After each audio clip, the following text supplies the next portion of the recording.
याचं सुतोवाच स्वतः त्यांचे मुख्य प्रवक्ते संजय राऊत साहेबांनीच केलं की जे जे छोटे रिजनल पक्ष आहेत त्यांनी मोठ्या पक्षामध्ये सामील झालं पाहिजेत, हे सुतोवाच त्या ठिकाणी संजय राऊतांनीच केलेलं असल्यामुळं सगळे शिवसेनेमधले कार्यकर्ते, पदाधिकारी आणि लोकप्रतिनिधी सगळे सांशक आहेत.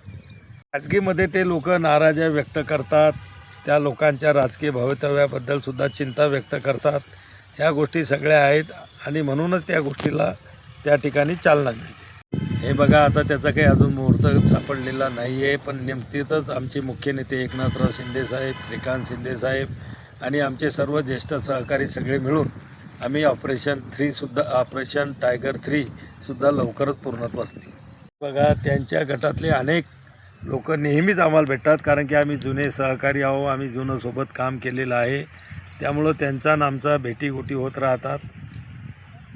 निधी मिळत नव्हता असं नाही, त्यांना निधी निश्चितच श्रीकांत शिंदेसाहेब हे विकास कामं करण्यासाठी अतिशय त्यांचा हात मोकळा असतो आणि निश्चितच ते असतील, आपले मुख्यमंत्री फडणवीस साहेब असतील, यांच्या माध्यमातून त्यांच्या मतदारसंघाच्या विकासासाठी सुद्धा भरपूर निधी त्या ठिकाणी दिल्या जातो.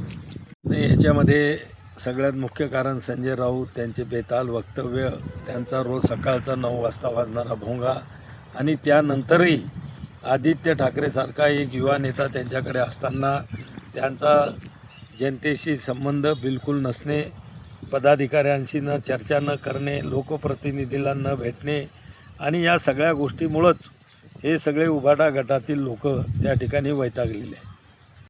नाही, आता कसं आहे, साप निघून गेल्यानंतर कितीही जमीन थोपटली तर साप मरत नसतो. त्यांचा साप निघून गेलेला आहे आणि आमच्या मराठीमध्ये म्हण आहे की साप निघून गेल्यानंतर भोय थोपटणं, भोय म्हणजे जमीन, तर तशातला हा प्रकार आहे.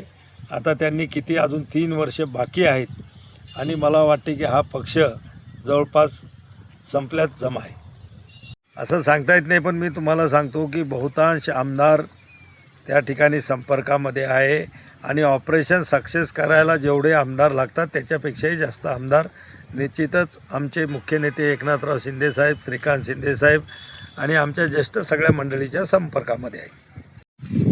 नाही, खरोखर भीतीचा विषय नाही की दाढीवाले आमचे नेते एकनाथ शिंदेसाहेब यांनी मुख्यमंत्रीपदाच्या काळामध्ये जे जनहितोचे निर्णय त्या ठिकाणी घेतलेत, नुसते निर्णय घेतले नाही तर त्यांची कडक अंमलबजावणी केली, लोकांपर्यंत त्याचे लाभ पोचवले आणि एक लोकांचा विश्वास त्या ठिकाणी संपादन केला. आणि आज तळागाळातला माणूससुद्धा एकनाथराव शिंदेसाहेब यांच्या कर्तृत्वावर आणि नेतृत्वावर विश्वास ठेवून आहे. खऱ्या अर्थानं ऑपरेशन टायगरचे करते धरते आमचे मुख्य नेते एकनाथराव शिंदेसाहेब असतील, आमच्या लोकसभेचे गटनेते आणि युवा नेते श्रीकांत शिंदेसाहेब असतील, या सगळ्यांनी त्या ठिकाणी अतिशय त्या प्रयत्न करून आणि खऱ्या अर्थानं उभाटा गटातील लोकांना एक चांगल्या प्रकारचा विश्वास देऊन त्यामुळं ते ऑपरेशन टायगर त्या ठिकाणी सक्सेस झालेलं आहे. आणि यानंतरही ऑपरेशन टायगर 2 झाला, आता ऑपरेशन टायगर 3 सुद्धा त्या ठिकाणी लवकरच होईल, कारण की उभाटा गटाच्या बऱ्याचशा आमदारामध्ये सुद्धा मोठ्या प्रमाणामध्ये असंतोष आहे. ते लोकसुद्धा आपल्या राजकीय भवितव्याबद्दल साशंक आहेत आणि या सगळ्या गोष्टीचा विचार करता लवकरच ते ऑपरेशन टायगर 3चं सुद्धा तयारी करतील आणि सक्सेस करतील.